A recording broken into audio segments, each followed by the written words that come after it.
Hello, hello, hello. Is this thing on? Once again, it's Bose 831 Gaming live on Saturday night. Welcome to the channel. Welcome to the channel. Welcome to the channel. Welcome to the stream. It's Bose 831 Gaming live on Twitch. And once again, we're on playing Farming Simulator 22.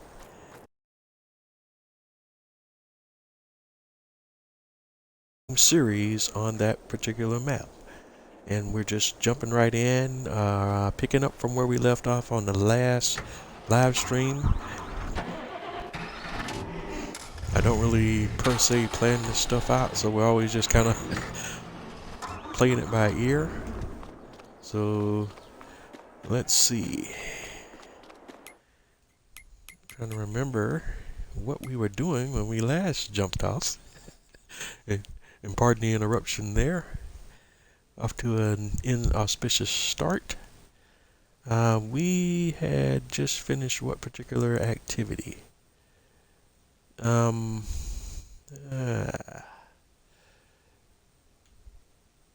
okay, we were working on field 54 and getting field 54 harvested and prepared for the next planting season, for one thing. And let's just go over there and take a look and see where we're at there. And we had just finished baling that same field. We transported those bales over to the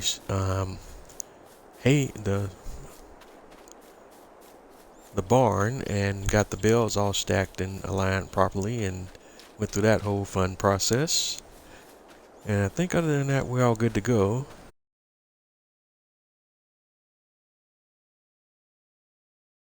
Coming along.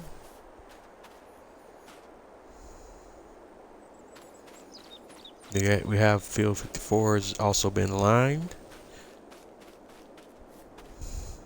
Our sugar beet field is still growing and it's in good shape.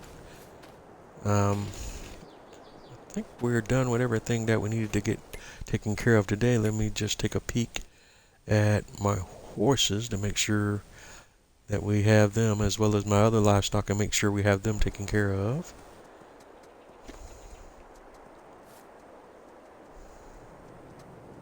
Aha! We did not ride the horses yet, so we still need to do that before the day is done.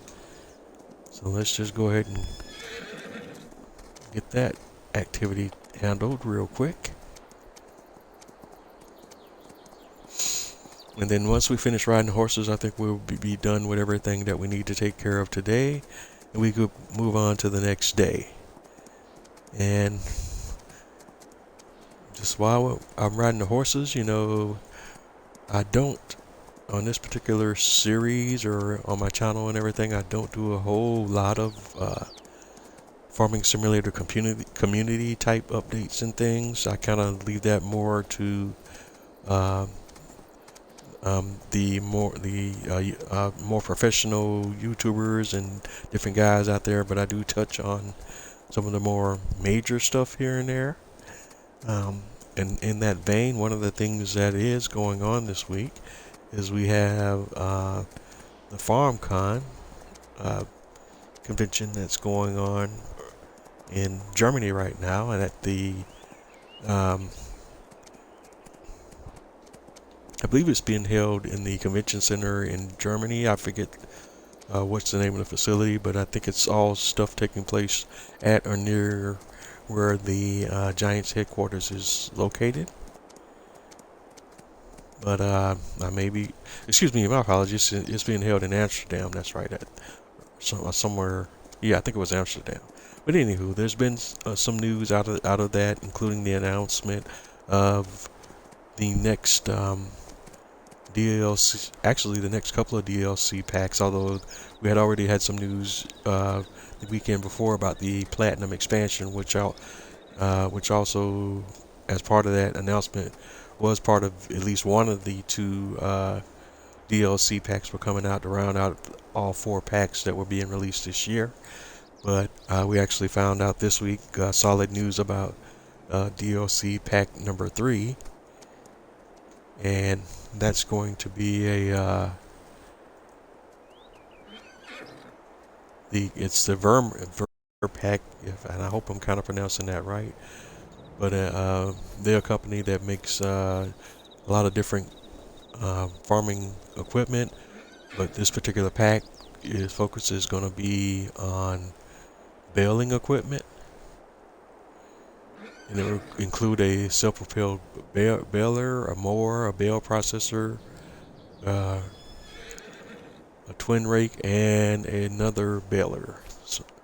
So and that's called the Vermeer pack. And then the last DLC pack this year is going to be the Platinum expansion, which comes with a map, and that will be, and also some additional forestry equipment, including some Volvo branded equipment, and also some other brands. But that whole pack is going to be more along the lines of a forestry theme. And one of the pieces of that news that was a particular intrigue or interest to Farming Simulator 22 players as well is, oops, didn't mean to do that, press the wrong button, is players will have the ability operate the boats after they build them.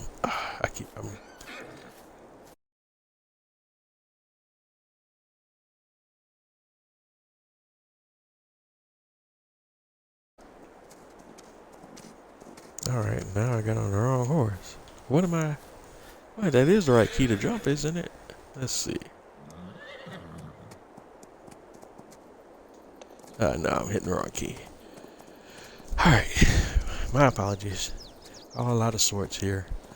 Trying to talk and stream and operate controls at the same time, and just having some issues with that normal operation that I do all the time, but just today I'm not able to hit the right buttons. But we're all here. But anywho, as I was saying, the last Platinum expansion is going to have the Silver Run Forest map included as part of that pack, and that pack, basically the overall theme for that pack is around forestry, and there's going to be equipment in that pack that enhances the forestry operations, and it's like I say, it's all forestry themes, and there'll be some changes to the game that provide better support for forestry. And one of the things that you will be able to do, according to Giants, is you will be able to build boats and actually sell the boats and use the boats in the game. So that should prove to be rather interesting. And I used to be into forestry and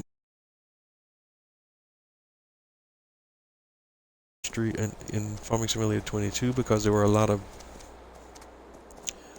bugs involved in it, and the bugs just kind of turned me off from getting into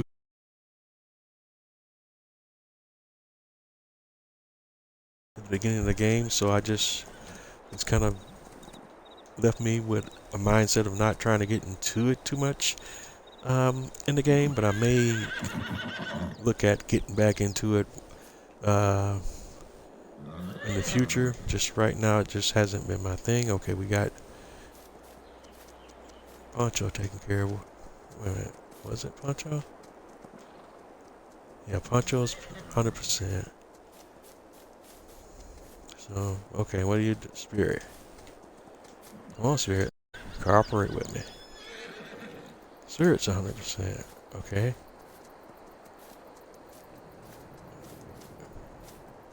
I only rode 2 horses, I know.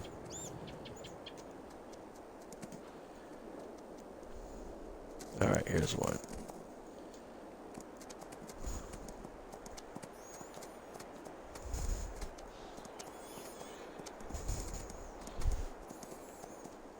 But we'll see how it goes, because I just haven't really touched forestry since those few bad experiences I had, and then a few follow-ups here and there just to see with you know, a couple of the latest patches if things had improved since then, and it was better, but still running into some serious issues here and there.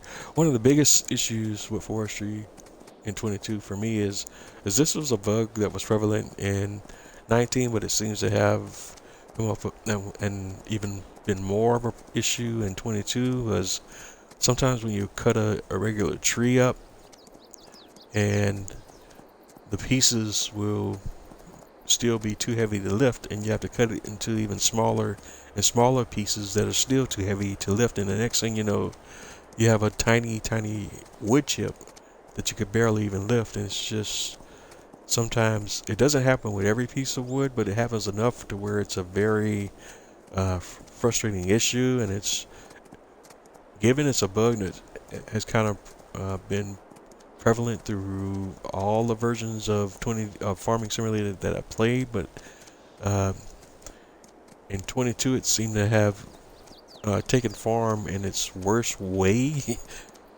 than any version of Farming Simulator that I've played to date. But I haven't really done any forestry since the latest update, so I can't say whether or not that bug is still out there, but I have a feeling that it is. But if it occurs less frequently, I might be able to tolerate it.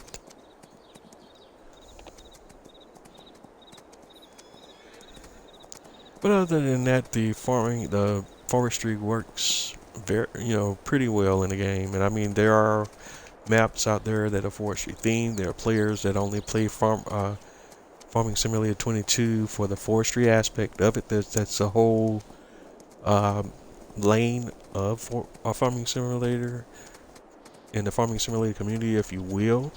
So it's just not all about the bugs, but that's just one bug that kind of hit me and rubbed me the wrong way, so to speak. And it's just discouraged me a little bit from getting into that part of the game, because in doing forestry in this game, it's a certain level of dedication and patience you have to have anyway. And I just don't have it as much as I did. And that being said, it's kind of how I started playing the game. Literally on 17, I was doing more forestry than I was farming at first, because I had the first map I played on. I went on this whole spiel of do some forestry and cut down some trees and expand some fields and all of that kind of stuff to get the setup that I wanted, the way I wanted. So I got into forestry by default in 17, because what I was doing as far as expand my fields and everything. But we'll see how it all goes. 'Cause I definitely am still definitely looking forward to that map, because it'll just be cool in that aspect. And if we are able to build a boat and launch a boat and kind of ride that boat, that's gonna be crazy. All right, have we taken care of all the horses now? Riding, fitness, cleanliness, 100%. Yep. All right, you're still dirty. 100%. Is that everybody? No, you're still dirty. Alright. And is that everybody? 100. Alright, we're looking good. We're looking good.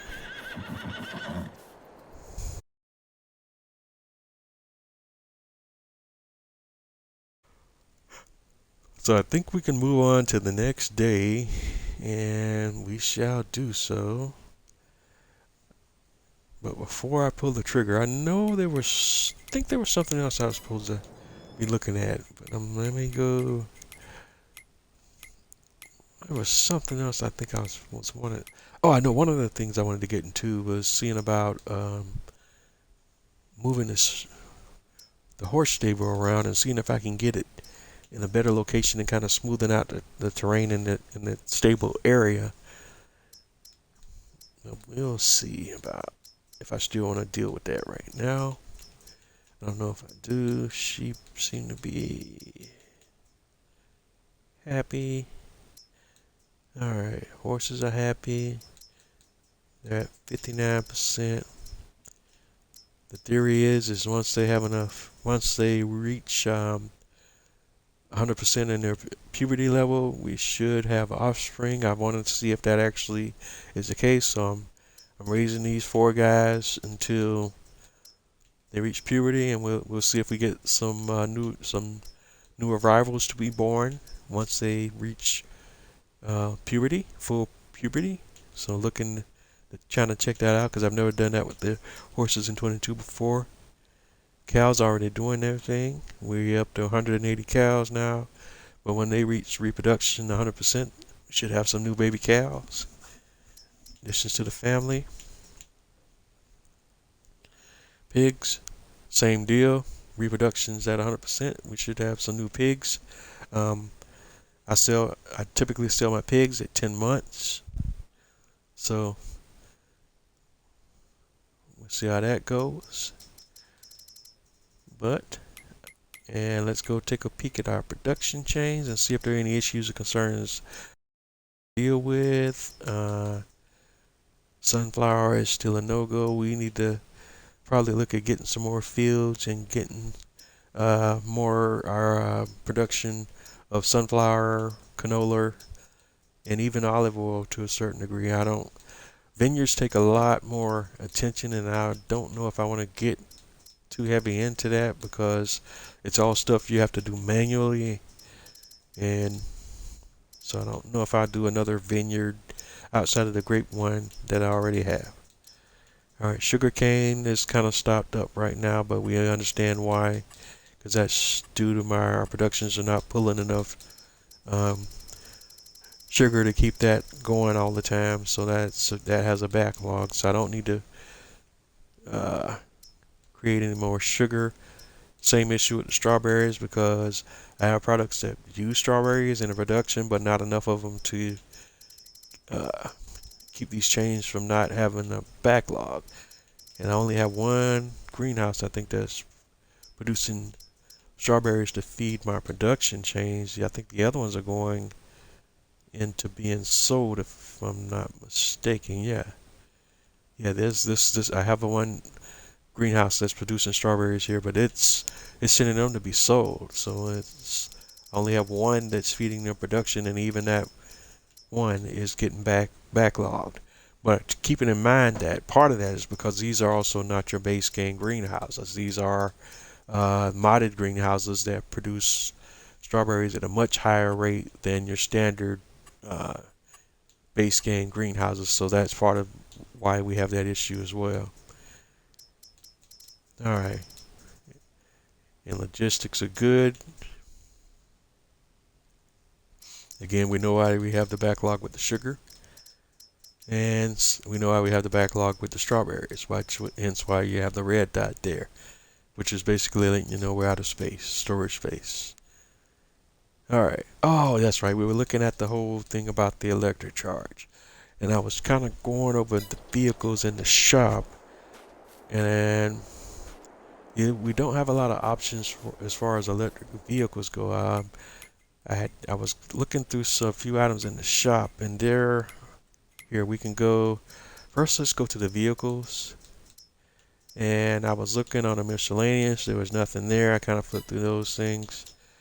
Forklifts, we have a couple of electric ones. We have the Jungenreich EFG S50 forklift, but I'm not really doing a lot of pallet stuff. I guess we could probably buy one and put it on the farm and charge it up and just have it around the production facility just to kind of show that operation. Or I could do the Jungenreich ETV 216i, which is also another pallet lifting forklift type device. But it's also electric. And those are the only two in the forklift category. There were a couple of things in I think it was under the front loaders that we had an electric front loader. Yeah, you have electric version of the Schaefer 23E. That one's electric. I could do that. And I think there's an electric version of the Kramer as well. And this one. The Kramer KL38T. And that one's electric. Oh, we have two of them. There's a KL38T electric upgrade. Let's see this one. Oh, that's right. The 38T, that's the gas one, and this is the electric one. Electric one, $70,000. And then they have a biogas version as well. So we could do those. Wheel loaders, there's nothing electric there. Telehandlers, I think we had an electric telehandler. Yes, the Farson 6.26 full electric for $99,000. And skid steers, do we have any electric skid steers? We do not.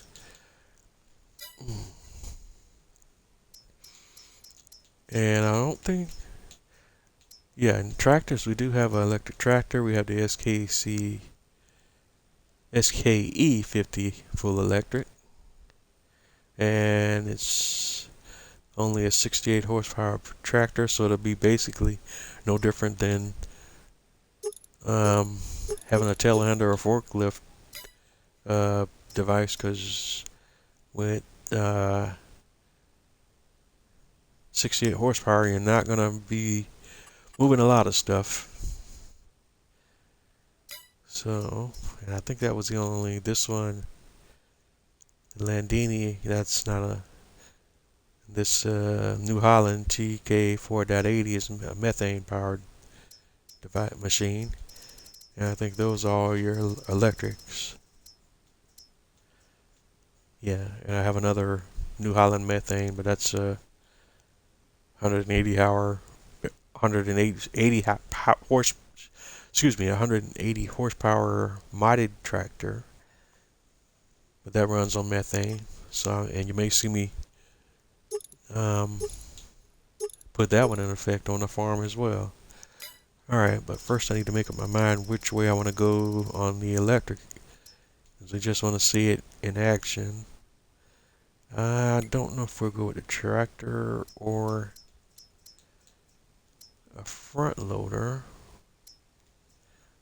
Alright. If we do the electric Schaefer wheel loader, that means we have to also have to buy all the attachments that go along with it, although we only would be just using maybe the forklift attachment. So, or we could do the Kramer electric. Let's see here. And the Kramer that's 50 horsepower. Schaefer, it's 41 horsepower. So I think we'll try the Kramer because, yeah, it has a bit more horsepower. Alright. Main color, what are my color options? Keeping with the whole Kubota deal. Seed theme, we'll do the orange. Michelin tires. Yeah, Michelin tires. License plate. We'll go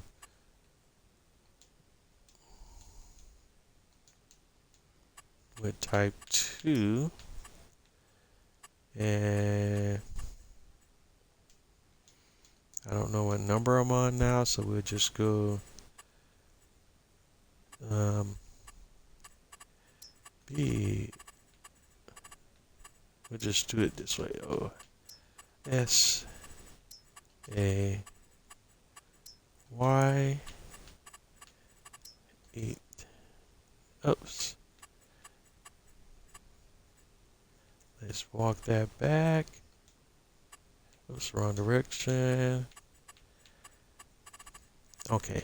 8, 3, 1. And we'll do 5, although I'm probably way past that number or way below that number. We just have to take a look at our plates around the farm and see where we're at. We do back only, okay. And go ahead and buy that equipment. And we'll need at least a pallet attachment that goes along with it. So we're going to go to front loader tools.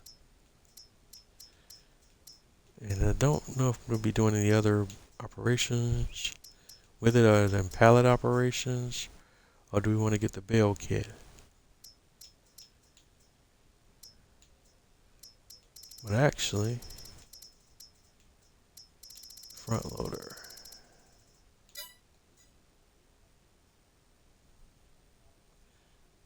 Actually, we don't even need the front to do that because we already have front loader kit on the farm already. So we just need to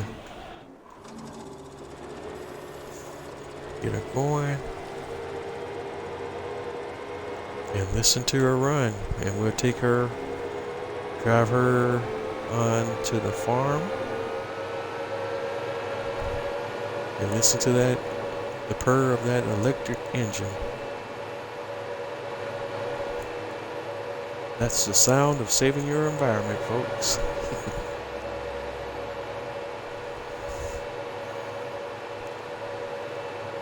And it gets along pretty nicely at a brisk 27 miles an hour.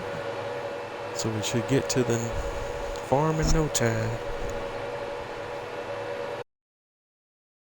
And loving the look of that beautiful, beautiful orange.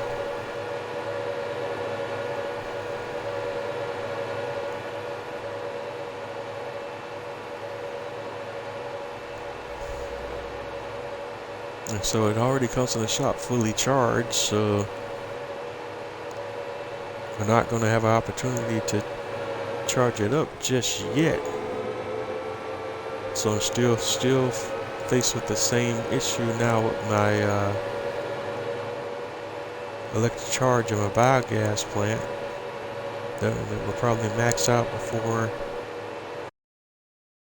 to use it.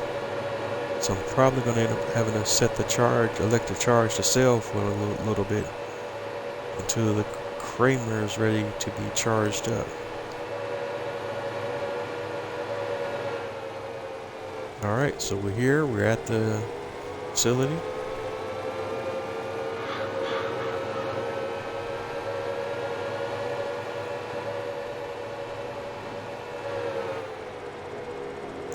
Alright, I just have to figure out where I'm going to park him at. But it should be able to use both of the tools that are already present on the farm.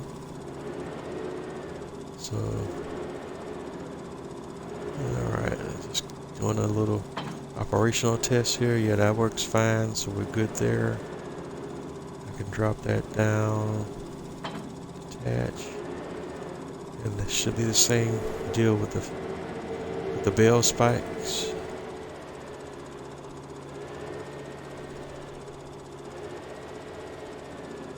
Uh-oh.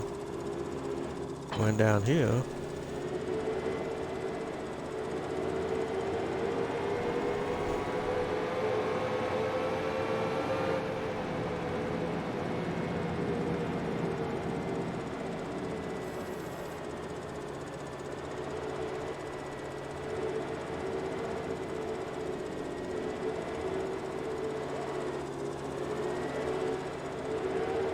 Alright. So we can go ahead and put this KL80 to work.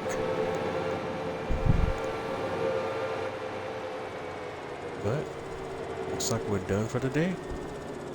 Oh yeah, well,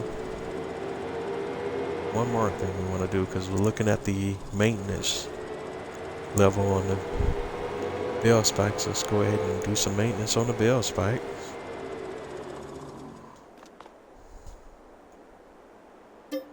Repair, $8. Boom.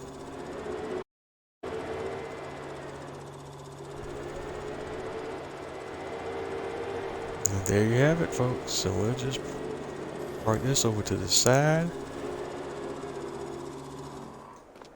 And that's the sound of an all-electric engine.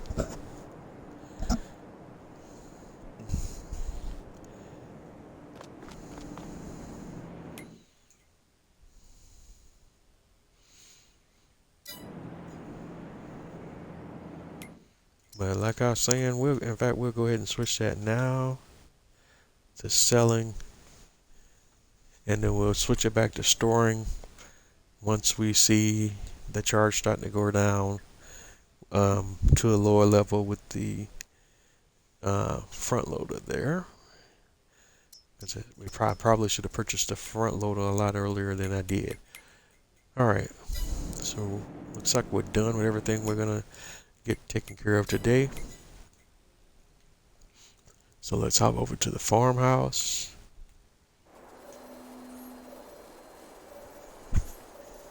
And it's time to move on to, oh, one more check. Go back on the production change. I want to take a peek at my fertilizer production. Alright, that's blazing away. Excuse me. My apologies there. Excuse me. And where's my line production? It's not on, and we have stones in there, so we should have that turned on and going until it burns through those stones.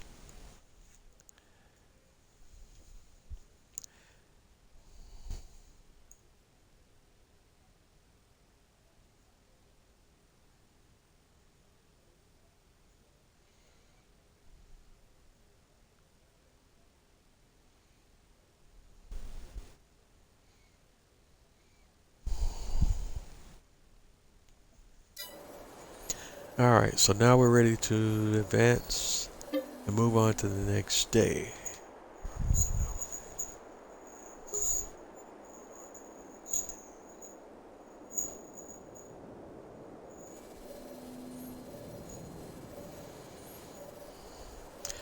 Alrighty, and so we're at day 2 in June, the month of June. Our canola is looking good. I missed my window for rolling on this field, so you're still seeing the whole little needs rolling bit popping up there. You can also see, okay, what?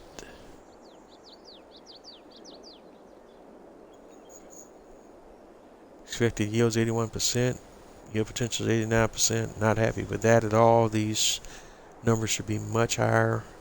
pH value showing as bad. Okay, I don't know how I missed all of that, but it is what it is. Alright, going over to my grass field. Grass is growing. pH perfect, nitrogen perfect, expected yield 99, potential is 100. So fairly happy with that. But I could do better.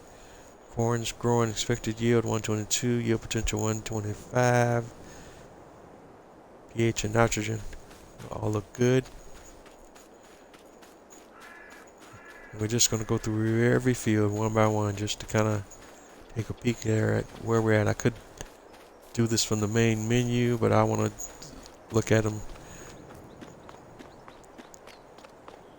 from the field perspective for each one of them.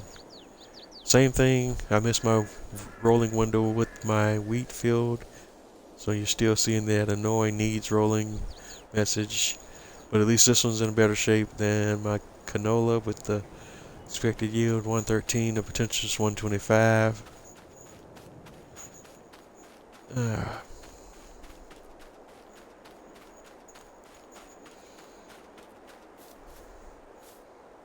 Grape fields growing. Of course, it says knees rolling, but you can't really roll a grape field, so that should be off on the grape fields anyway. So maybe they can finesse that in another game update at some point, especially with, again, how some of those processes work with the precision farming update. Sugarcane is looking great. Expected yield 125, yield potential 125, so that one's perfect, so to speak. And finally, we got this old oat field over here that's giving me all kind of crazy information. It says perfect and perfect here, but your expected yield is 90, your yield potential is 100, so something's off. Something's off. I did everything I was supposed to do, but we're still not coming out at the peaks I think we should be. I don't know if that has to do with the soil map for this field or what. We look at the soil map. It's silty clay and sandy loam mostly. So are the other fields that are doing better. So I don't know. But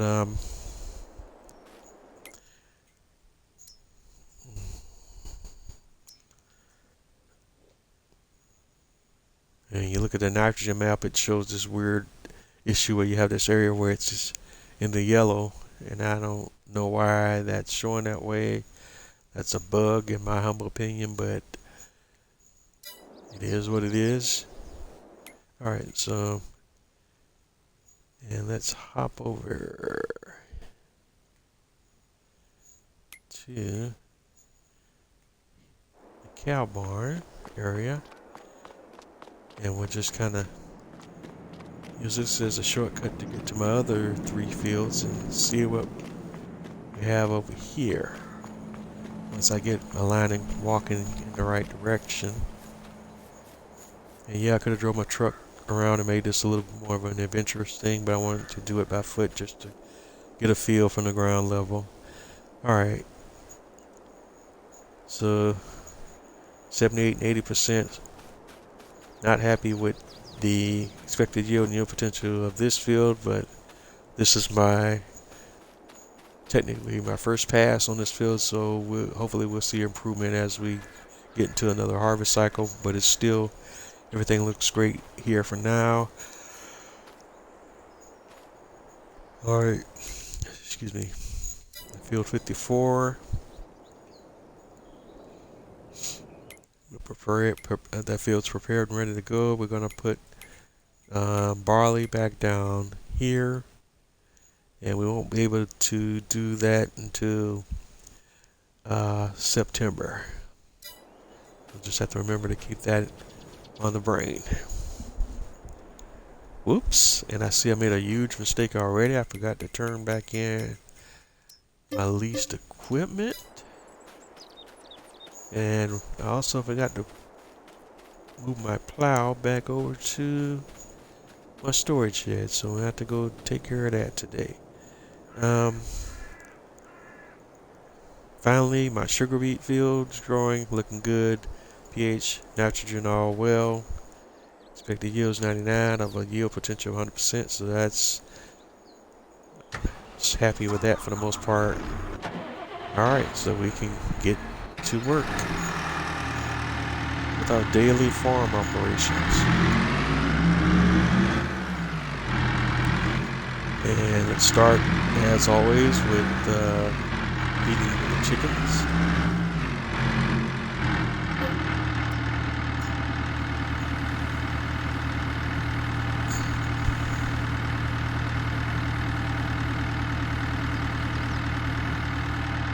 I got a ton of barley.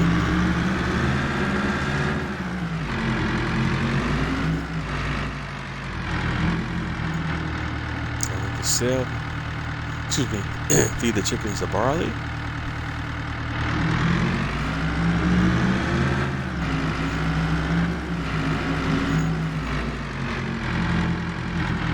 the excess barley back into the grain silo, but it's there for when we need it. And it could also be sold because we have plenty of barley here, enough to keep the chickens fed on a regular basis and enough to sell a profit if prices in the market hit us good numbers.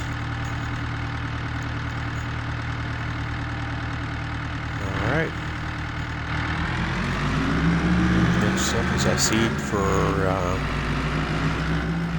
greenhouses.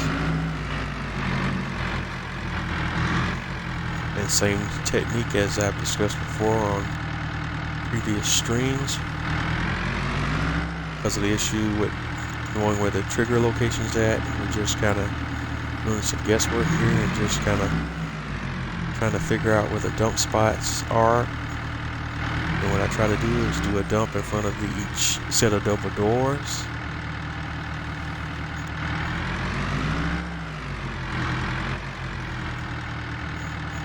And in theory,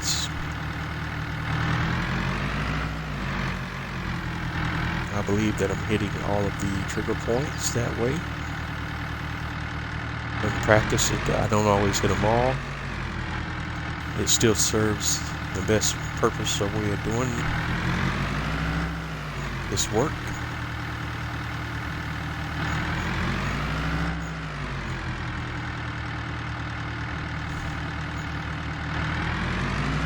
And we'll see how well I did. Take a peek at our production change menu and go scroll up to our greenhouses, I should say. And we're looking at the seeds and we're looking to see if any of them were missed. And so far they're looking good. Alright, that one. Yeah, we got them all on the first pass. Good stuff. So I can dump the remaining seeds back into the seed silo. We're done with the seeds for now.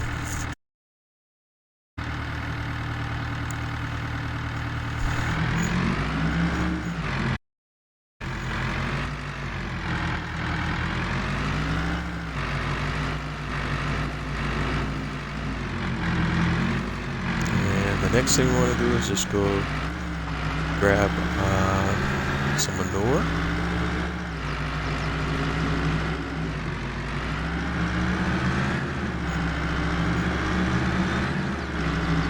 And one thing I might need to think about now is maybe switching my greenhouses from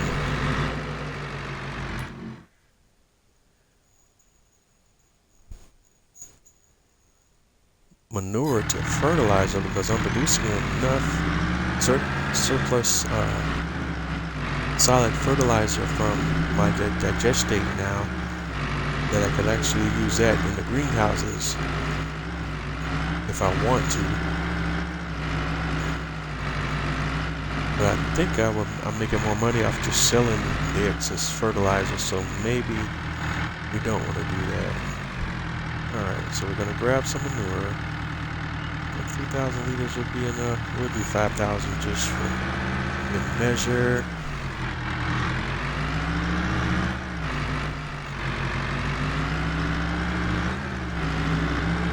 I'll bring that back over to the greenhouses.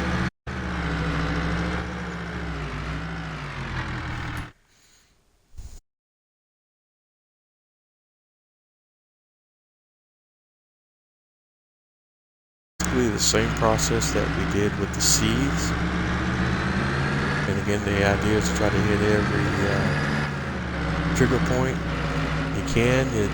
There's no visual representation for the trigger points on the greenhouses because of the way I have them set up, but this is the most efficient build as well because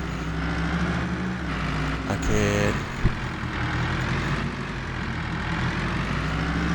facilitate the operation of the greenhouses in one row and don't have to make trips between two separate sets of greenhouses, I could just drive right down the middle and deal with the needs of each of the greenhouses in one pass instead of having to make multiple passes all of the time. At least that was in theory what I was trying to go for here.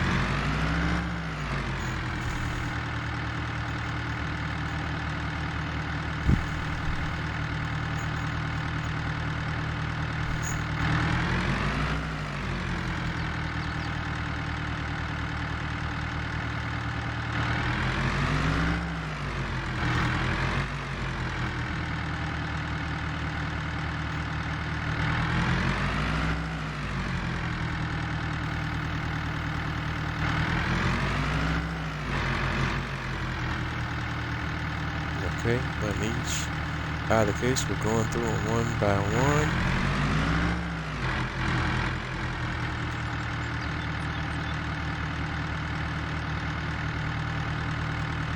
And after we're done, we'll see if we had the same success we had with the seeds.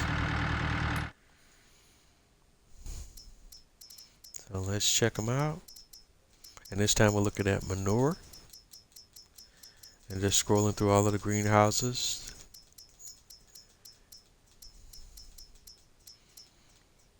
Yeah, all right. It looks like we got them all on the first try. That's really good.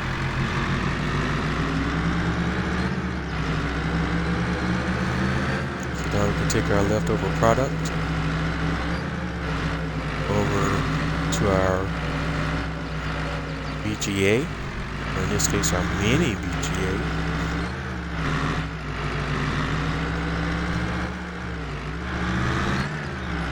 So that it can be used in the production of digestate.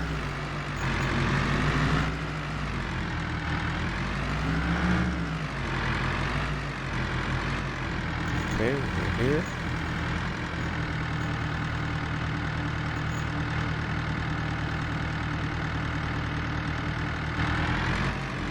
Okay, we dump that in there in the BGA, and just want to make sure that production is turned on.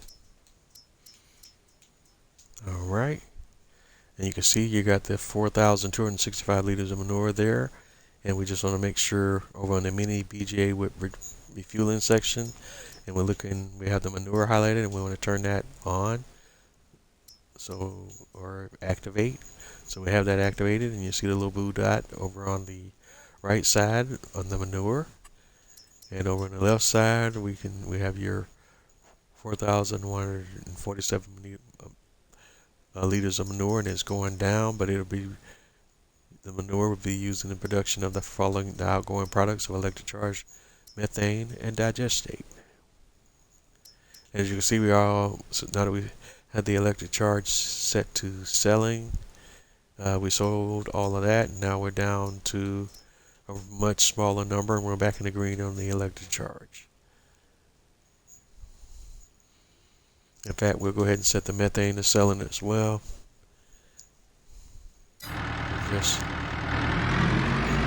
getting a max profit from the BGA that way. In fact, we'll go over here now and pick up our manure for both the pigs and the cows and add that to the collection for the BGA to process. For the cows, and grab the manure here as well.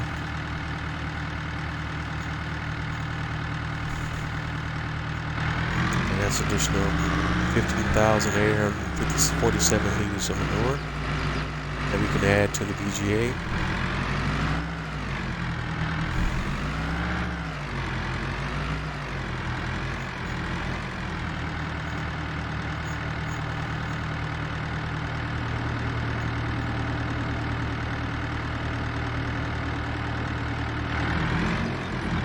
Then go back and look at the BGA, and we can see we got a total of 19,000 liters or so of manure here now, and that will be processed into digestate, methane, and electric charge.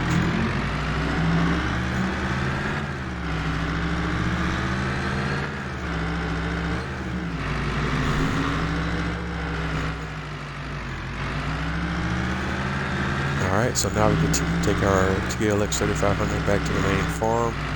We still have one more thing we need to do as far as the greenhouse maintenance is concerned. And that's, we need to take care of the water situation for each of the greenhouses and make sure they're all properly watered.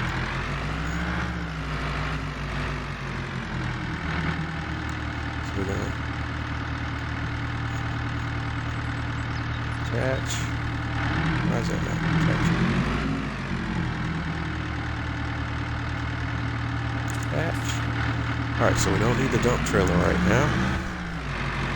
But we do need the tanker trailer.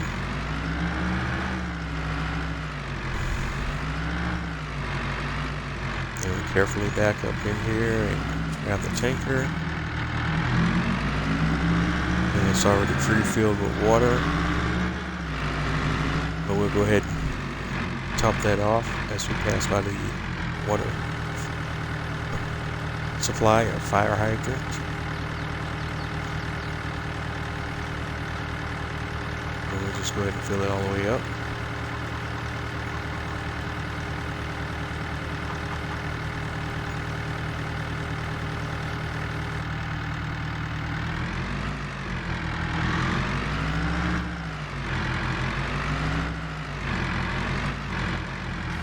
Alright, and we're just going to fill these up with water. And the water triggers work a little different. The water trigger will refill automatically when I drive over the trigger points. So all I have to do is just find that spot. And the water will start draining automatically. For whatever reason, the dump triggers don't work the same way, but the water triggers do.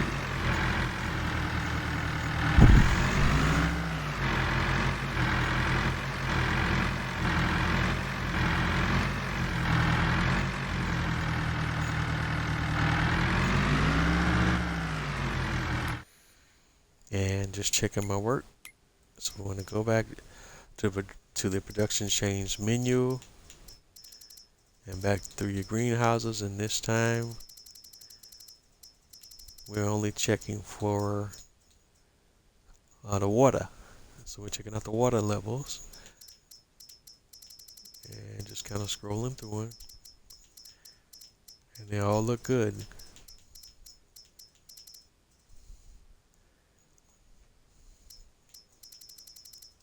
It should be right at 20,000 or just a hair under 20,000. This is all happening in real time. Okay, the max is actually 20,000, so we're all good to go. So we're done with the water tanker. And we can drop that tanker back off in the facility.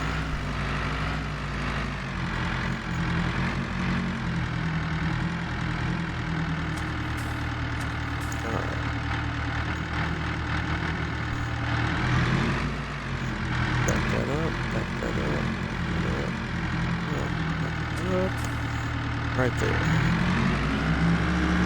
Then we're done with the water tanker trailer, so we can put the dump trailer back on there. And we're done with the TLX for the moment.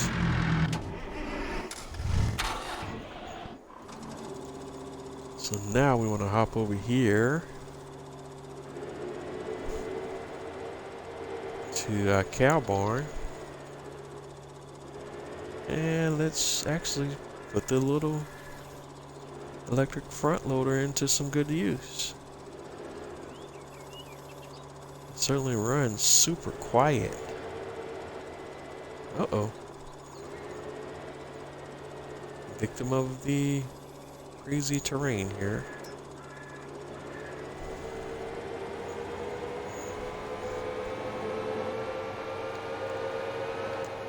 And we just take a hay bale over here to the oh, we just arrived in time to see the bot going back in to his little home.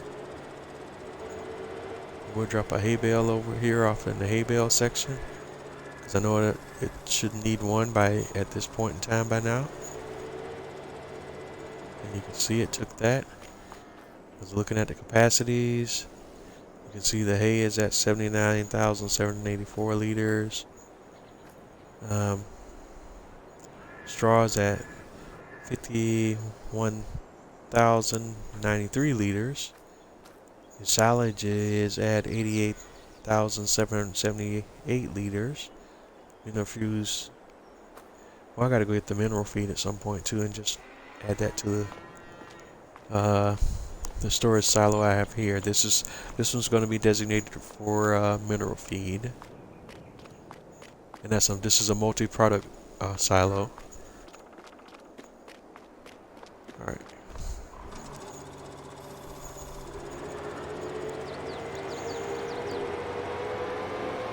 So we go grab a straw bale and a silage bale, or two.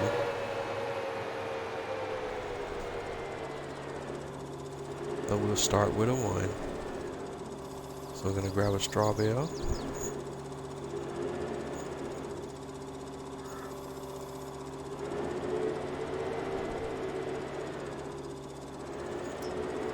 And take that over to the cow barn.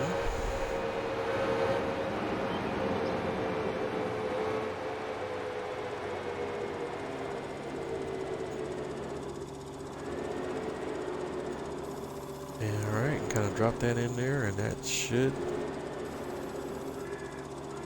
be consumed. Yes. And that's what we want. And the same deal for the silage.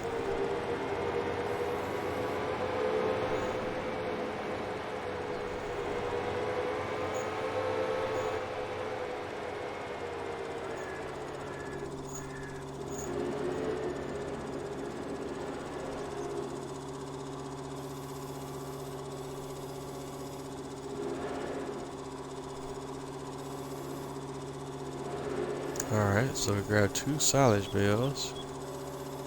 I was hoping we can do the grab without disturbing the one on the top too much.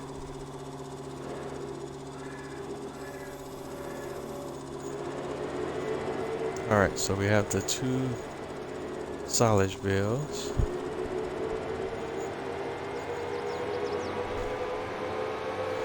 Said it's not pretty, but it's still functional, so.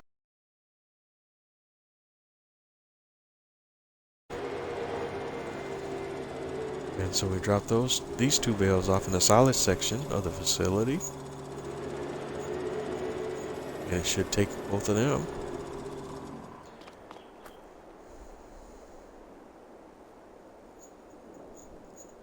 And now your silage is up to 95,931 liters, which is good. I could put more bales in there if I choose to do so. I'm gonna go grab that one straggler and put it in here.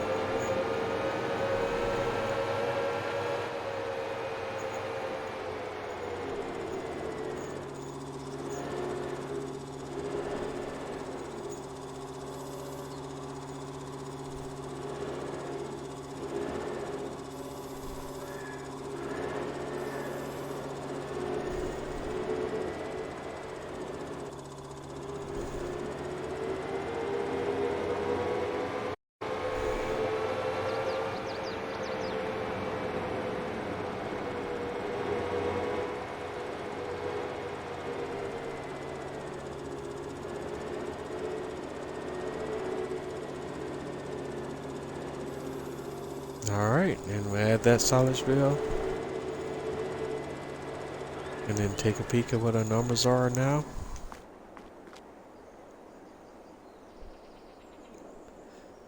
It's up to silage is up to 99,444 liters. Which is great.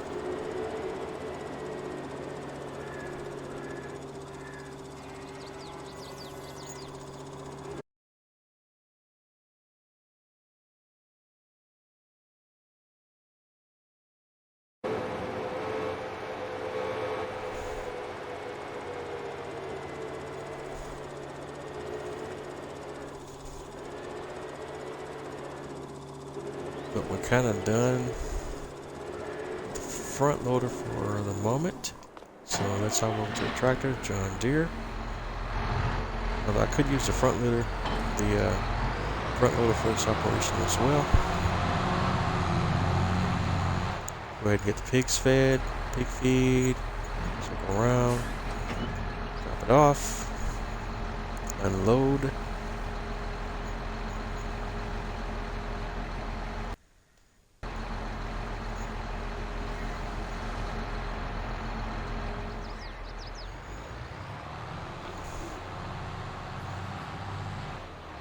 Didn't quite take the whole bucket, but we did take most of it. So we're going to fill her back up with some pig food.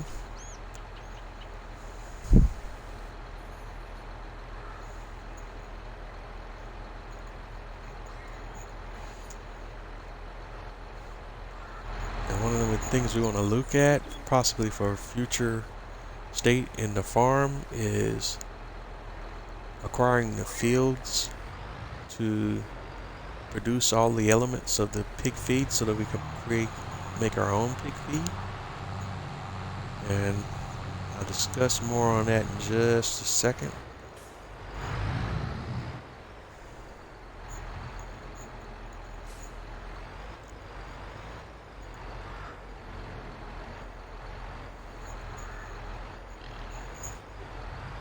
And there are a couple of ways I could do that. One of the ways is I could buy a pig feed production chain and just drop all the elements into the production chain and then just ship the produced pig food from production to the silo and do it that way. Or I could drop the components right in to the pigsty. And let's see that. If we go to the animal menu and look at our pigsty, you can see where it's in the food section where it shows your base food is 50%. Then you have your grains, it's 25%. Your proteins are 20%, and your root crops are 5%. And your grain is like your wheat and barley and what have you. Your protein is like your sunflowers. Your root crops are your potatoes.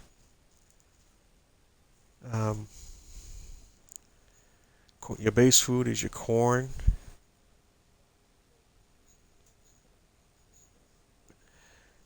And your canola also falls under the protein category. And I think the soybeans as well. So,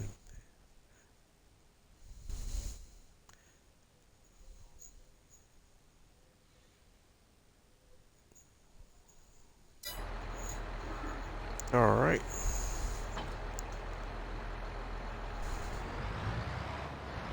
Then we're done with the pig feed. Next up is we want to blow some straw.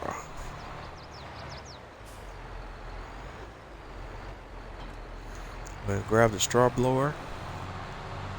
We'll start with the cows and then we'll work our way over to the pigs.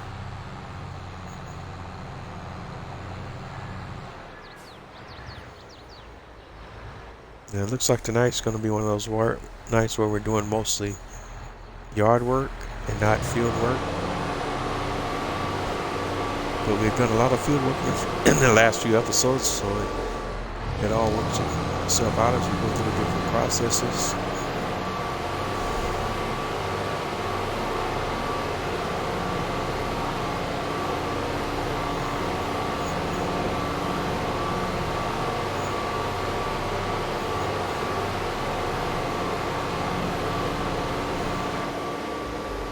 As I expand the farm and we purchase more fields, we'll soon get to the point where we have enough fields and enough different operations going where we have both yard work and field work going on just about all year round.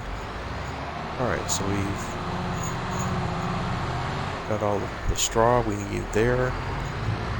So now we can go to the pig section.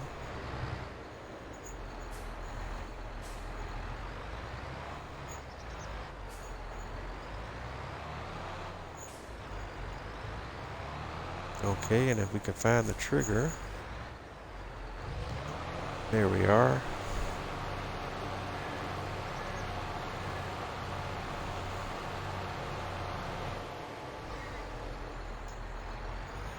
Alright. And when we get that message, straw is not accepted here, we know it's filled to capacity.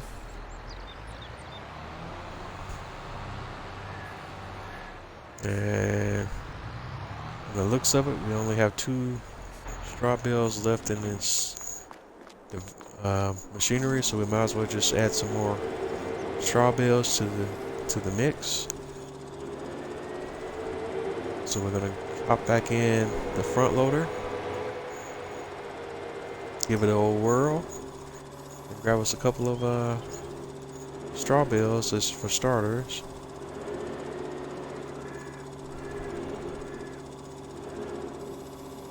Carefully grab a couple if we can.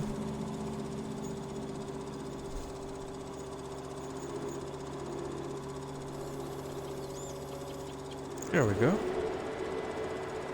Let's see if I can keep it on. There we go. Not bad at all.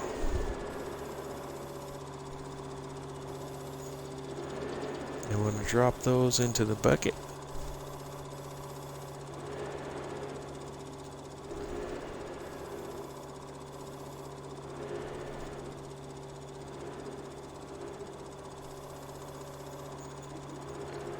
About right in that little sweet spot. And of course they don't want to fall down in there.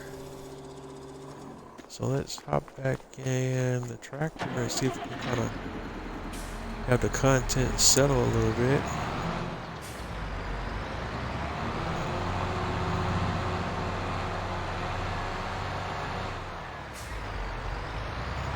Okay, they're not going to cooperate right now, are they? Nope. Alright, so we'll just go with what we have.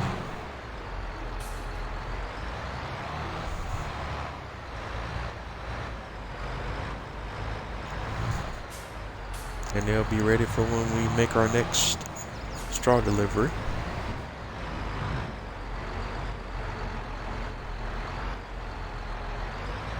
So we'll get that parked. Park the big boy, my John Deere. We're pretty much done over here for right now.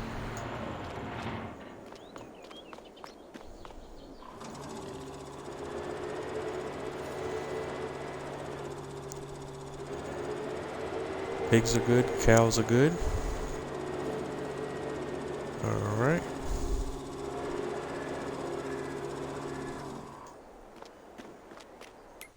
And just taking a peek at the sheep. Alright. No issues to see there. So we're gonna cycle back around to my horses. And it's morphin' riding time. But before we get into that, let's look at the stables on the animal menu. And they could stand a little straw and food. So before we hop into the riding, we'll just go ahead and deal with those needs for the horses.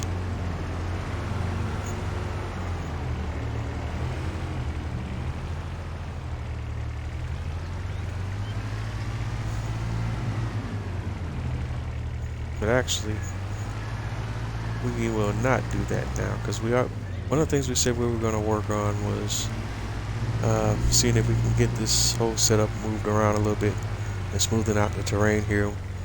And then it's like in the last hour, we're going to go ahead and work on that project now. So we want to go to the tools menu, and we're going to look for an animal trailer. We don't need anything too crazy, but just something that'll hold 4 horses. So we're going to go to animal transport. The Big Master WCF only holds 2 horses. Belvedere holds 2. Noah TTW 140 does not do horses. the Silver Star, the Betamax RDS 6000, which is a mod I have installed, does not. RDS 7500 holds 9 horses, 24,000. The LS holds 38 horses. That's insane. That's a mod I have installed. Also have the Micheletto AM19 double floor. And you can see the numbers there, 32, 60, and 60. 3 floors, but 144 and 96, but that's just pigs and sheep. The 2 floor holds cows, pigs, and sheep. And I have the Ponge VHX 902. That's a mod I have installed. And the 7, 16, 15, and 9. The BSX 11503. 9, 22, 22, 22, 12. And then modded Noah TT that does 2 horses for 25, and that holds 6. I've modded Silver Star that holds horses, and that's all the modded animal trailers I have. There's of course a ton more out there, but those are just the ones that I have currently installed. And I think for the purposes of this exercise, we'll be using, there's 9, and that one's 6. We'll be using the modded Noah TTW 140. So we'll go ahead and lease that now.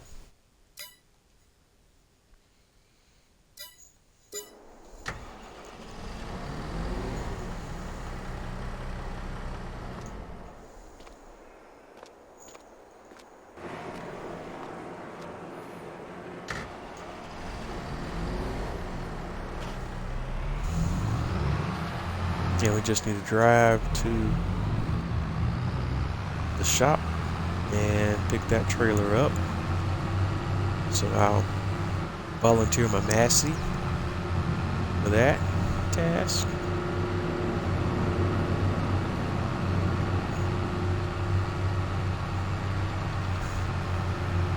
Even though I'm supposed to be switching over to a whole Kubota themed farm, we're not quite there yet.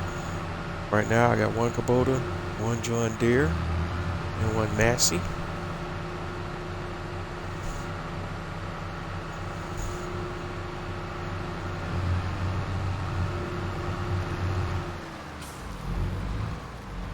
Alright, we're here. So let's do this.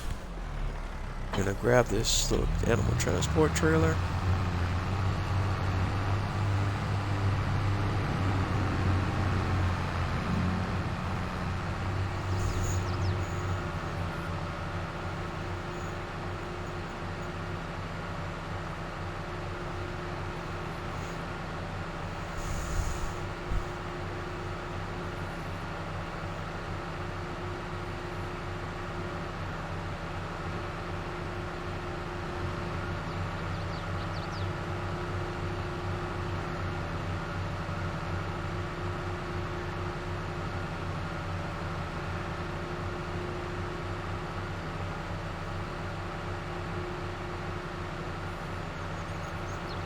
And again, just keeping in mind we're on day 2 in June, so any activities that we were able to do, on day 2 in June.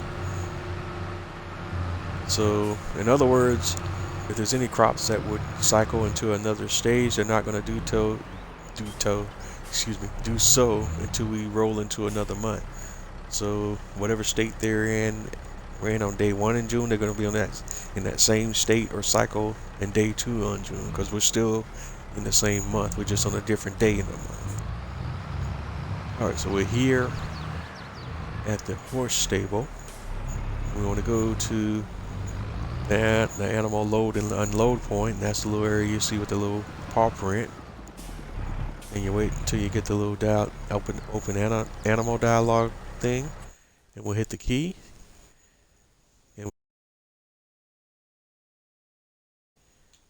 And we want to move them from the facility trailer. So you say hit X to move trailer, Applejack, select, move the trailer, yes. Select Spirit, move the trailer. Poncho, move the trailer.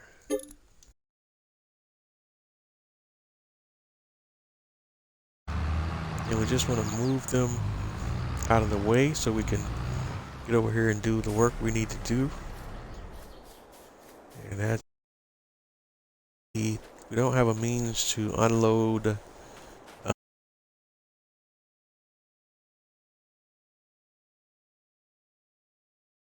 loss on that. And the same thing, liters of straw in there.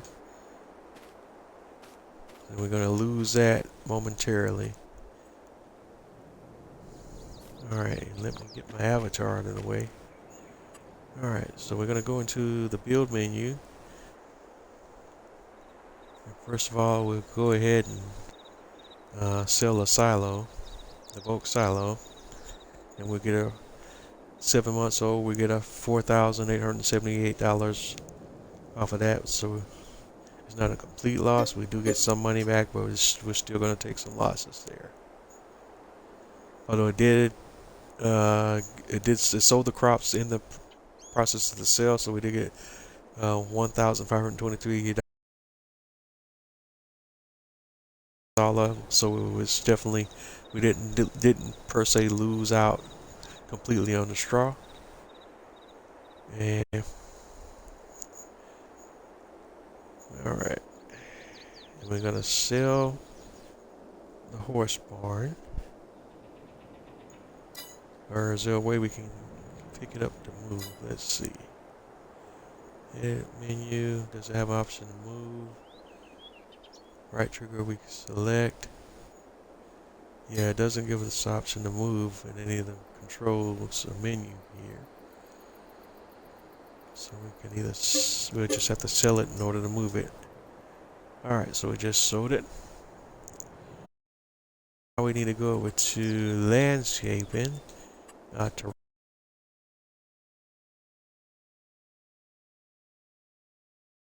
We want to select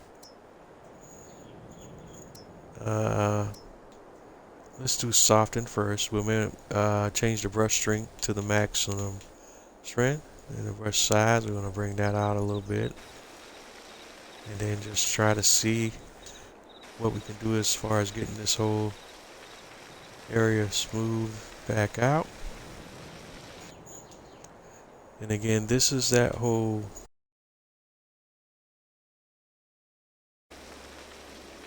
where a grid would be very useful because I can't visually see all of the contours, what exactly is happening, because it's not perfectly visually represented where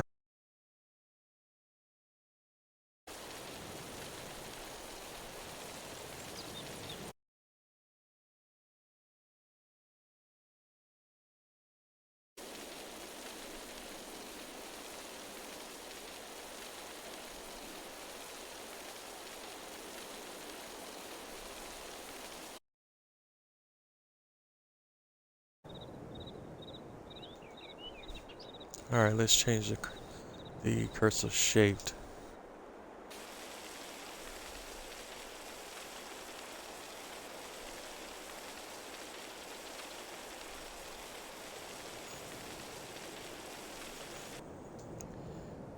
Alright, and I'm just going to try to see if I can get this thing to do what I want it to do in this area all together.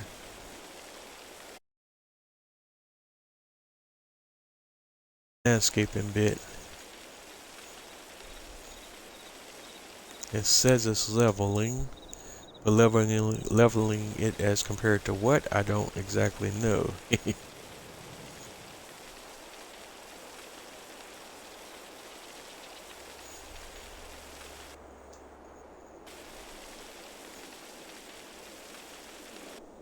Uh-oh. So it's not level.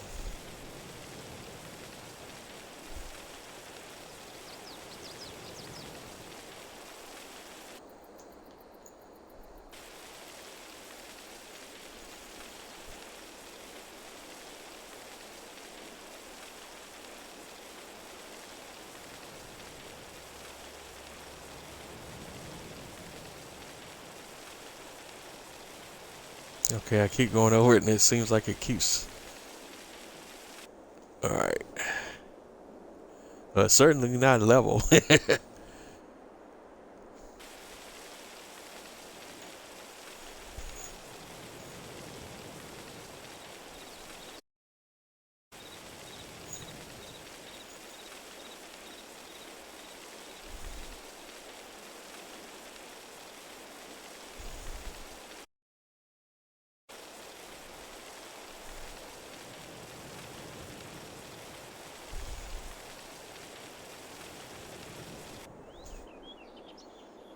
Alright, the terrain is still doing some interesting stuff. So,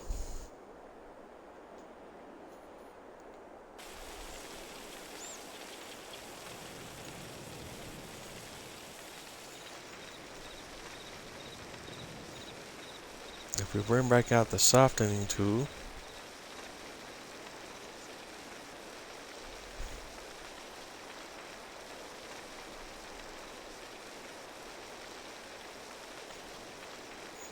and try to, because I'm trying to see if I can prepare the area for the stable before I try to place the stable.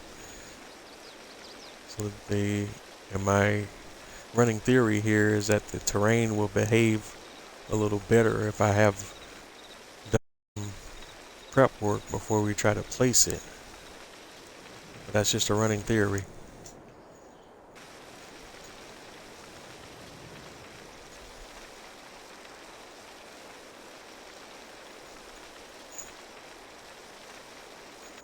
Alright. I still don't like it, but we'll go with it. So let's just go ahead and place the stable and just work our way out from there. Alright, so we're going to go to the horses.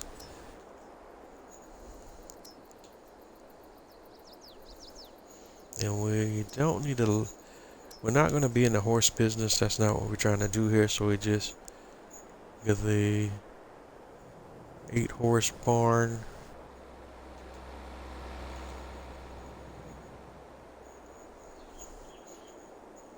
We won't do the large one because the large one holds, or do we want to do 14? Because I don't think we're going to get that big with the horses operation. No, we'll just go with the medium size one. The 8-horse barn is plenty. Alright, and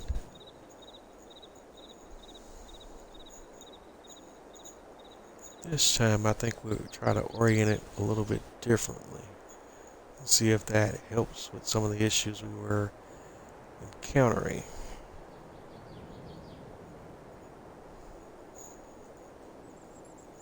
Actually, we'll just do it this way. Make sure it's a little further off from the road so we have a clear entrance and a clearer exit coming to and from the stables. There we go. Route right there, I think. And then I could come in and we go back over to our landscaping tools. And this time we want to do our painting. Alright, asphalt. And change the cursor shape. Change the brush size. Get it a little bit larger. That ain't the one we want, is it? No, we want dirt, gravel.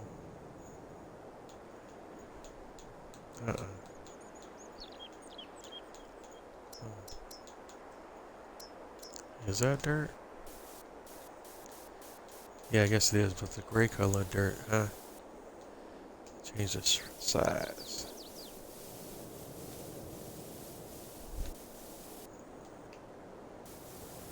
Alright, change that size and just have that one coming straight out to the road.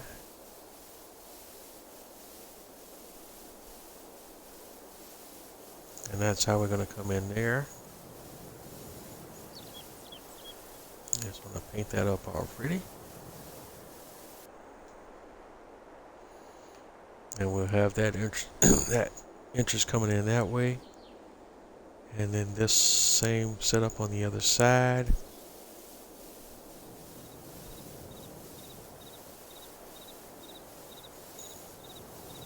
Just have that coming up to the road as well. Except on this side is where we also have the grain silo.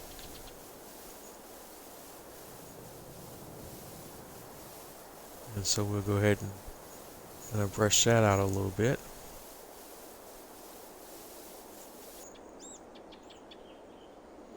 Okay. And the terrain is still doing this crazy little dipsy-do here.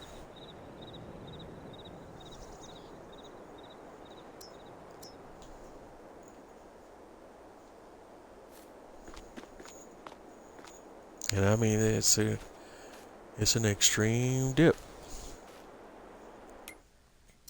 So we'll go back in to this landscaping tools and see if we can kind of smooth that all out. Change brush strength to max.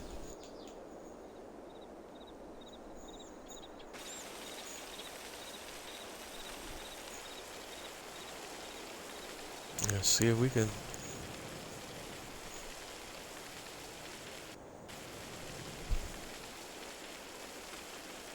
All right.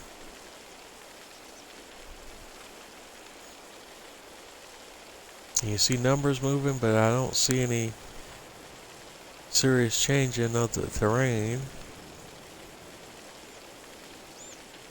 But I'm being charged for something.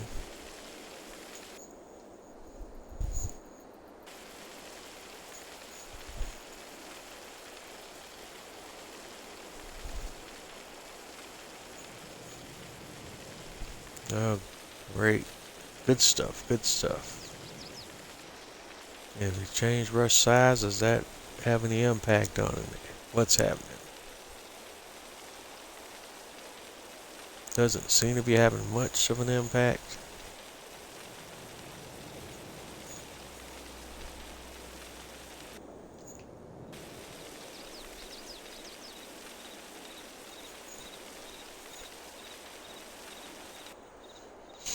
Alright, so that's still going to be a bumpy ride, it appears to be.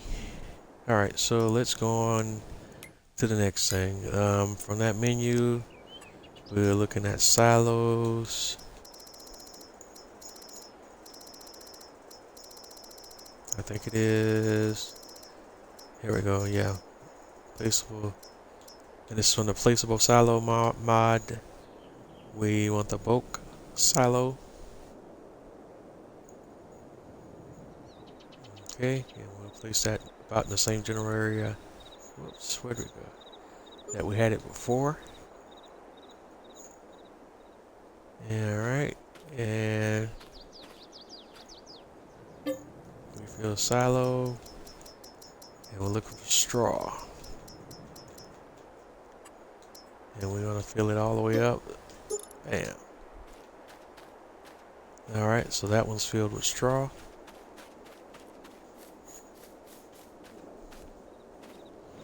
Okay, and we can open it up.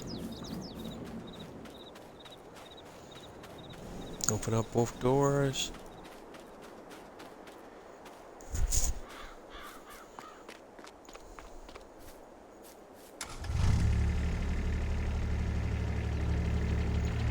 Okay, and let's bring the Kubota around and see how it kind of rides on this terrain. And it's a big dip. It's not as crazy as the previous dip, but it's still a big dip.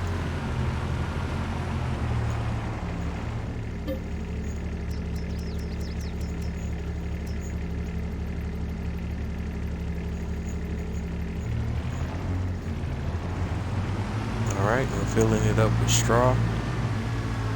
And bring that back in and drop into this facility. 1,000 liters, and what does that look like?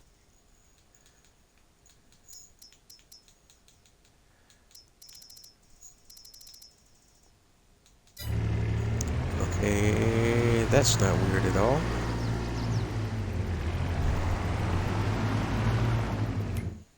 And go back in that menu.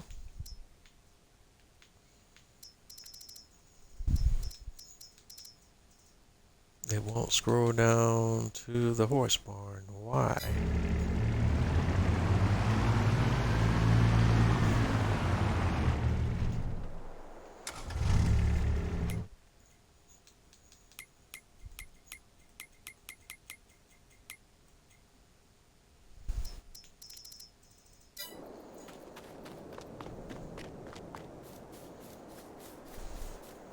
That's weird and concerning.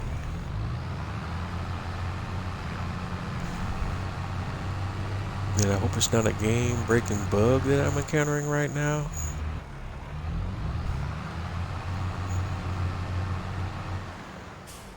Alright, so we're going to wheel the horses back around and kind of drop them in. Well, bye-bye to those signs.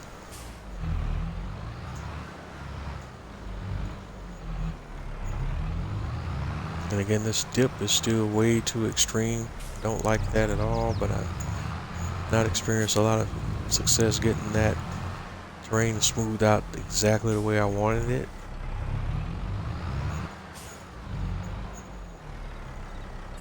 Alright, we'll open the animal menu, and we want to select the horse. We'll start with Yankee, and we're going to do unload animal,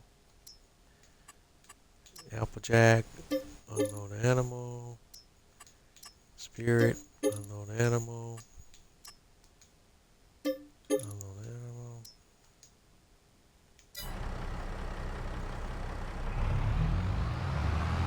Holy, okay. What is happening here?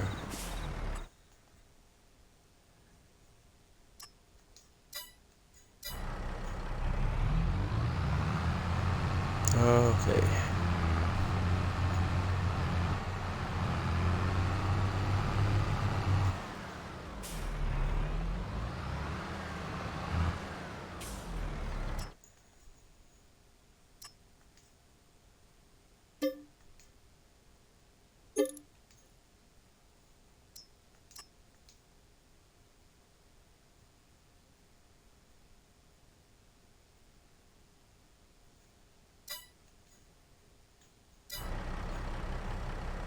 Okay, why are they not showing in the stable?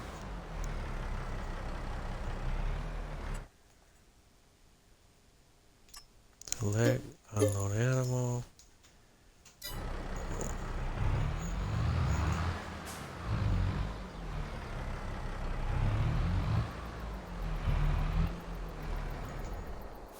Okay, we got some straight up glitchiness going on here.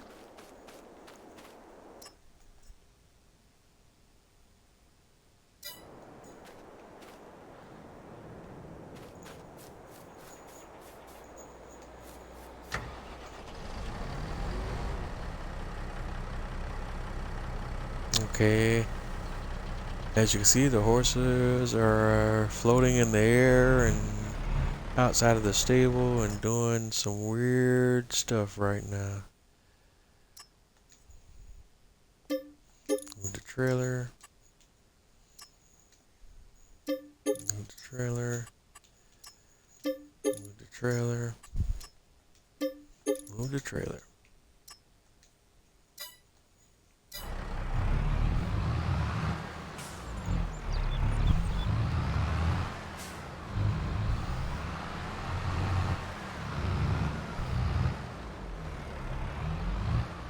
Open animal dialog.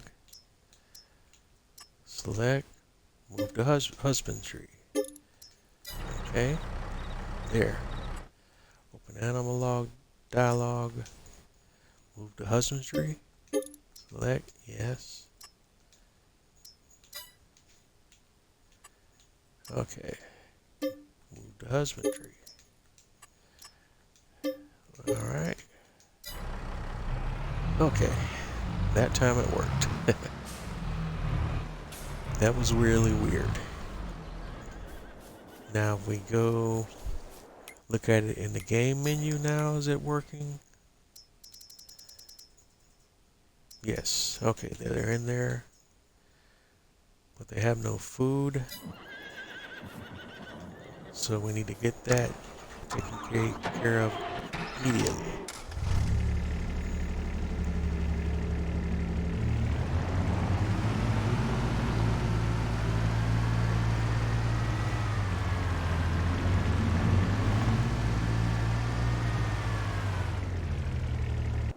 And normally I use a little Kubota for that, but we wanna kind of speed the process up, so we're gonna start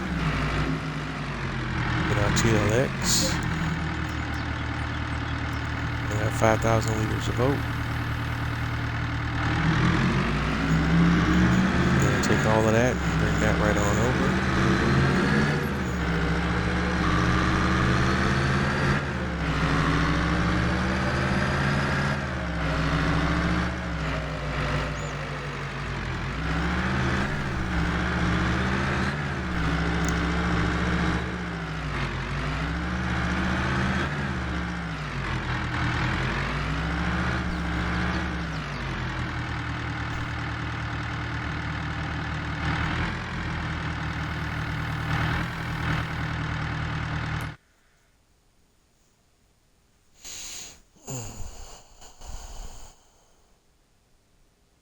And that only got it about halfway full.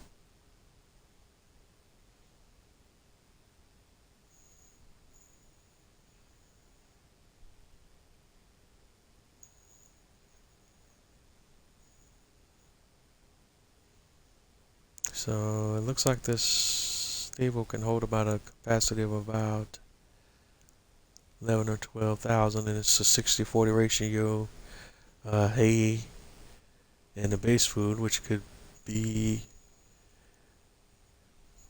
oat or sorghum, and we're gonna do a combination of hay and sorghum. And if it's 60-40, then what's the math on that?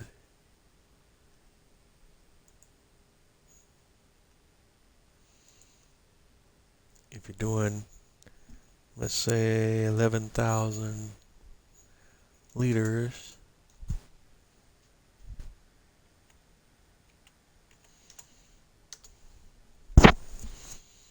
so you're going to want to have about 4,000 liters or 4,500 liters of, give or take, hay, and the rest will be oat.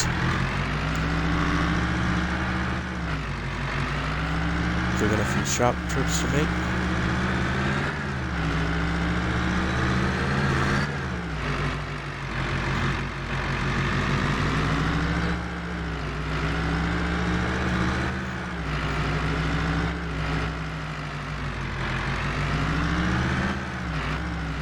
So we don't need to make a few shop trips, we just need to use this stuff we already have as far as the hay is concerned. But we do need to grab the oat from the shop, so we will grab the oat from the shop. We'll just have that on standby.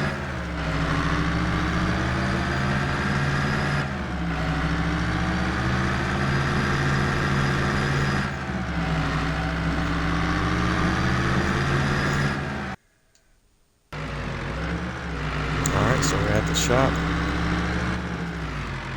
and we're just going to buy oat from the shop, and we're going to look for pallets, and we're looking for the oat pallet, and I'm going to use the oat pallet from the farm supply pack. You get 5,000 liters of oat for $1,000, and that's the one we're going for. And since we're already halfway there, I think we only need the one for right now, so we'll just go ahead and fill it. Our TLX up with that.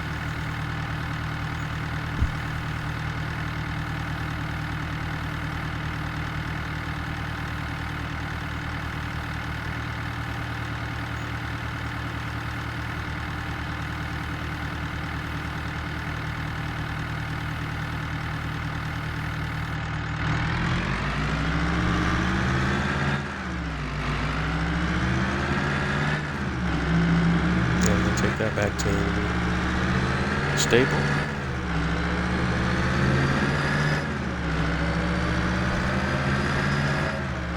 And then we'll switch over to dealing with the hay situation.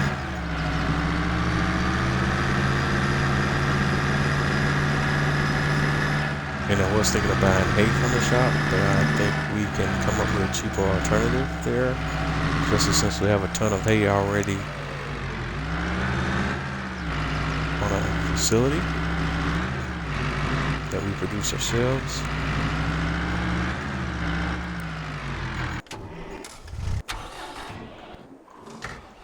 So I'm gonna just jump right over to this handy dandy new front loader electric front loader we just purchased.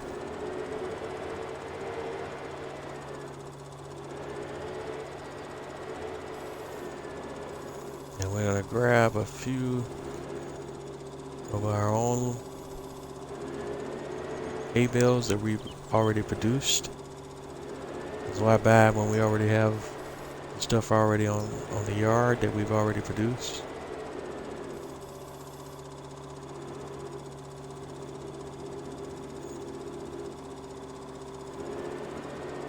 Alright. I'm already running into some issues here with this whole bugged out terrain.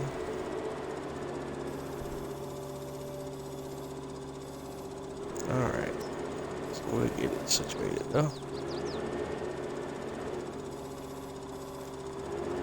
Boom, boom, boom. There we go.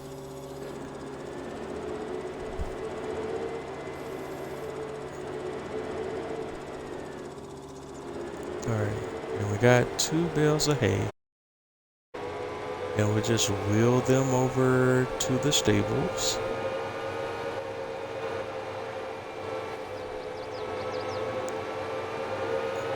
Taking a shortcut through that other guy's property there. I hope you won't mind too much.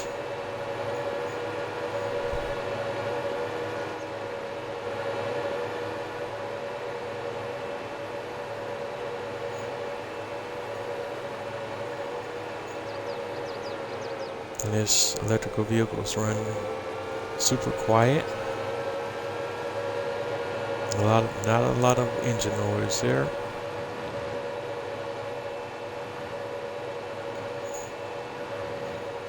Alright, so here we are. Watch that big dip.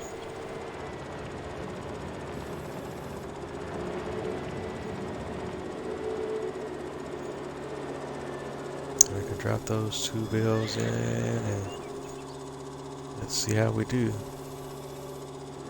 Or do we want to do them one at a time just to be safe so that we don't overshoot our goal?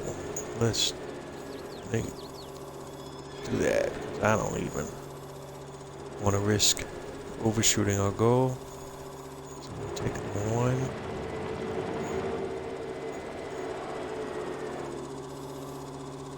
Drop that in. And then we go take a look and see where we're at. And that's it. And that's more than enough. So we only needed the 1 bale. So take this other one back. And the rest will be all oat or sorghum. And we'll be going with the oat option.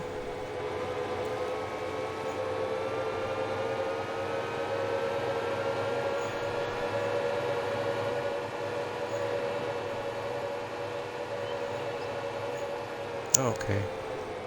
And I just totally got disoriented.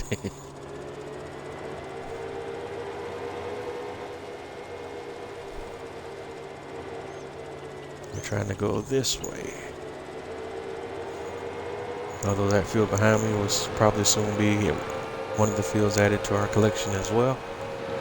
Don't think I'll do it this week, but we may get into it in coming weeks. Coming episodes, I should say. We may even start to come up with a purchase plan for the next episode while we look at greatly expanding our operations. I think it's time to even get into some lumber work, since we kind of started this stream kind of talking about that whole conversation about my history with Farming Simulator and woodwork. Maybe time to go there as well.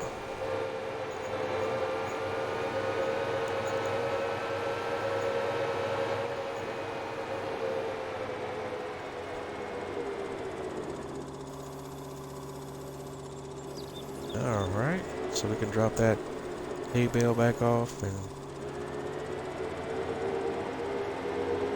kind of park the front loader as well. We won't be needing that anymore for the moment.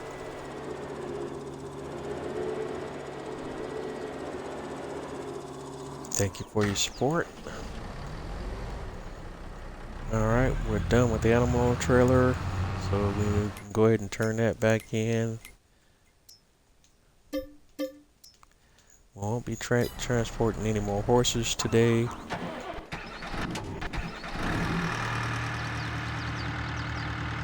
Alright.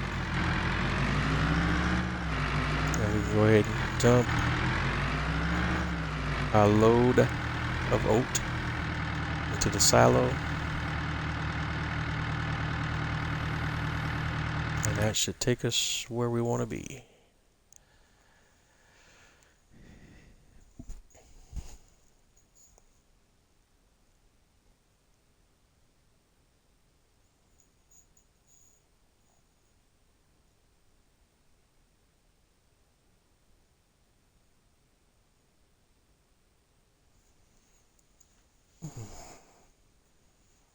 Alright, it's not a perfect 60-40 ratio, but it's still pretty good. We got 6,000 liters of oat and 4,000 liters of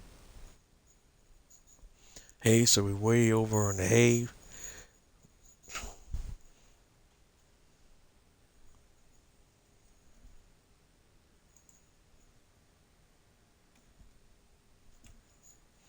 So the max capacity is actually 11,500.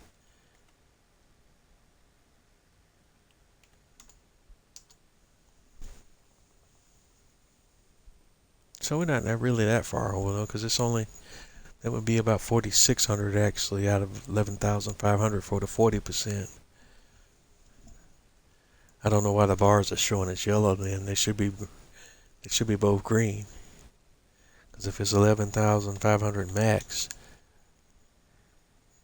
and you want the 60-40 ratio, we're right in that ballpark right now. Because you're talking 6,900 versus roughly about 4,600. So yeah, I guess the total capacity is represented in green, but it's still kind of misleading when the mixed bars are showing in yellow instead of green. But I guess when they're where they're supposed to be, I don't know. The logic behind some of this game design baffles me at some point in some situations. Alright. Whoa, and that bump is crazy.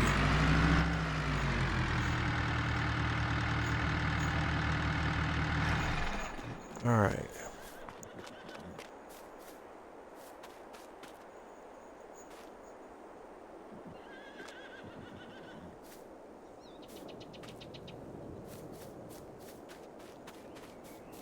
So next thing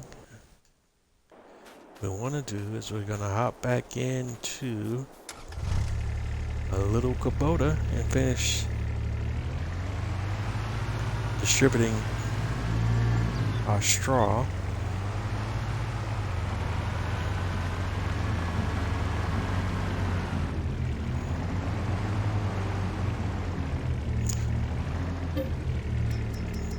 I'm going to go back here till we can find our straw. And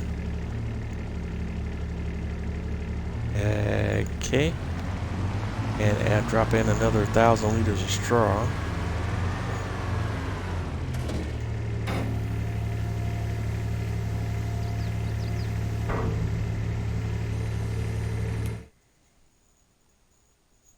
And we're almost there.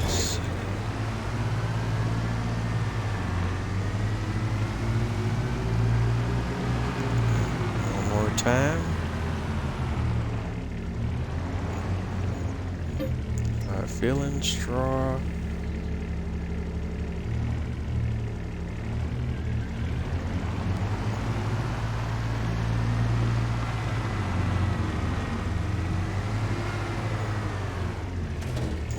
Alright.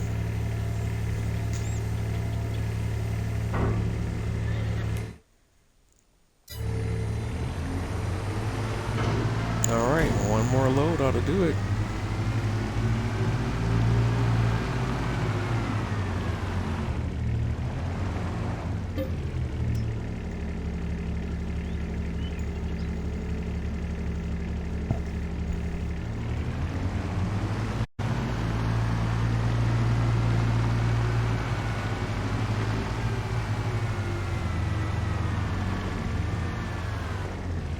Alright, one more load of straw. Alright. That got it filled up, and we could dump the leftovers back into the silo.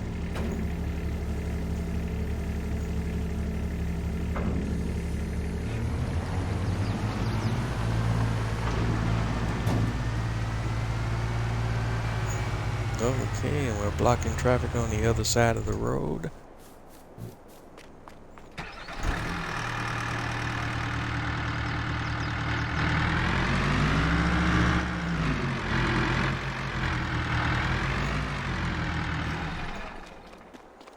And the rest of the deal is just trying to do some basic landscaping. And I may come back off camera and try to see if I can smooth this stuff out a little bit more, but like I struggle with the terrain tool, so I don't even know if I want to really touch it. I may just leave it alone and leave it where it's at.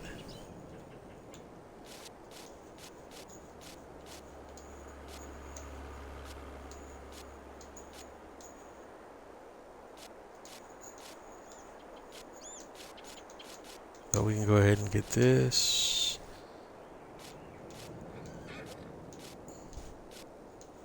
And just so get a little grass situation going outside. Beautiful, beautiful, beautiful.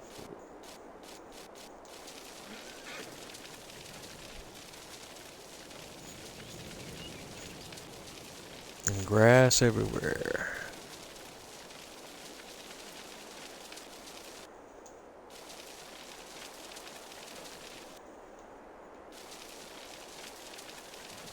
Alright. And the rest of this is just all meadow grass.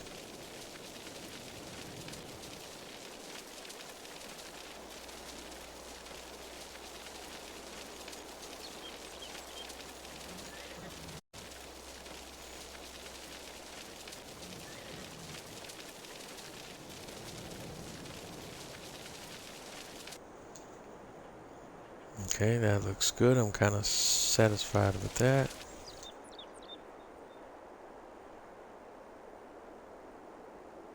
Except we need to do some below surface painting as well. It kind of went, because it shouldn't be brown underneath. It's gonna be gray underneath.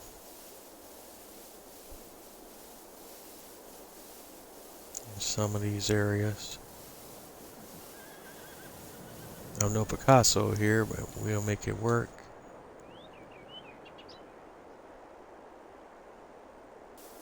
There's, and I kind of have the little gravel road bed by the road, so we'll kind of keep that whole look and feel going as well.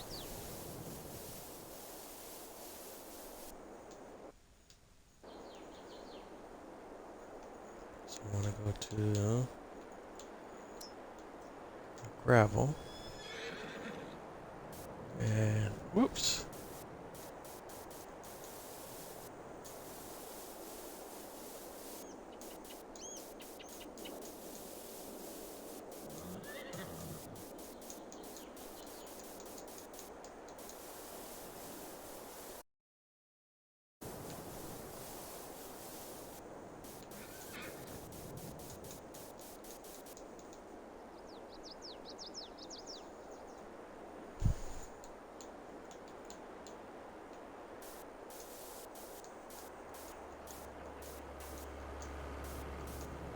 Alright, that's not looking exactly the way I want it. Alright. So we'll just go back to the plants and go back to putting down some more metal that I know.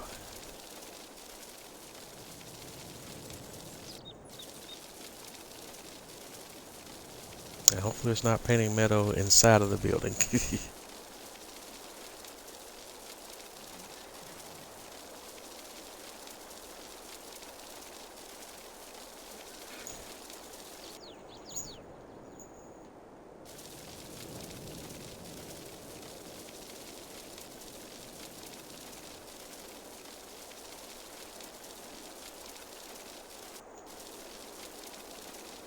Alright, there you have it, folks.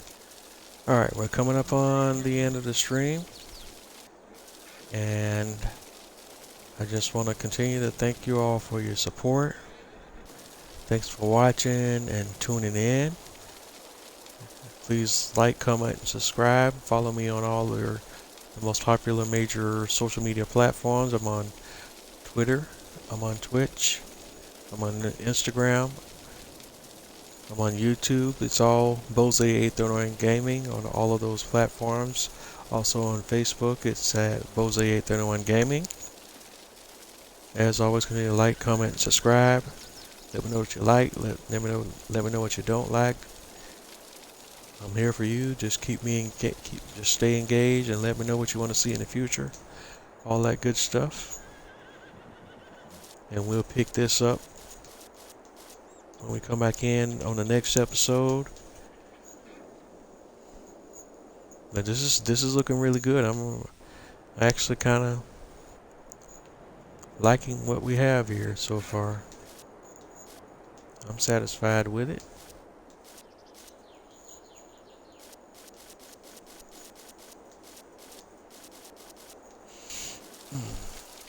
Let's kind of clean it up a little bit more. Do some of this now and do some of this off camera. Let's see if we can add some little spots here. I think it's better off just leaving this the non-gravel texture. Decoration, landscaping, painting, and just go on with the straight gray dirt. Because that doesn't look as crazy, so we'll go back with the dirt texture. Alrighty, that looks good. That just looks better. But like I always say, if you're not having fun doing what you do, then what are you doing?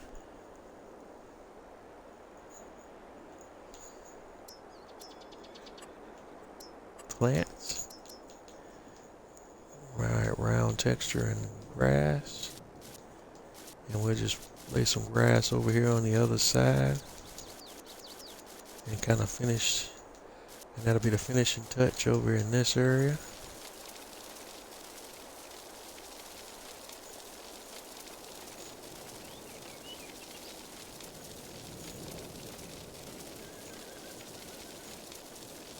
And this is where we'll end it at tonight. But thank you for your support. Thank you for watching. I will catch you on the flip side. And until the next stream, thanks for watching. And you have a wonderful, wonderful night, day, or whatever the time may be where you're at in your corner of the world. This is Bose831 Gaming signing off.